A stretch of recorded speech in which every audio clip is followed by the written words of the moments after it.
ప్రభాస్ గురించి చెప్పాలి. ఈ సినిమాలో ఆయన ఒక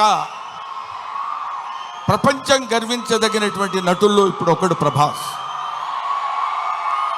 ఈ సినిమాలో ఆయన ఎందుకు అంగీకరించాడంటే, సినిమాలో ఆయన డబ్బు కోసం అంగీకరించలేదు. ఏదో ఈ సినిమాలో ఒక అద్భుతమైన క్యారెక్టర్ చేయాలని ఆయన అంగీకరించలేదు. ప్రభాస్ ఒక మానవతా విలువలు కలిగిన మనిషి, ఒక మంచి మనిషి. ఎవరైనా ఏదైనా చేయిజాప అడిగితే కాదనేటువంటి వ్యక్తి కాదు ప్రభాస్. ఎవరైనా అద్భుతమైనటువంటి స్థితిలో ఉండి ఇది నాకు కావాలి అని అడిగినప్పుడు, ముఖ్యంగా ఆ విషయంలో చెప్పాలంటే మోహన్ బాబు గారికి అత్యంత సన్నిహితుడు.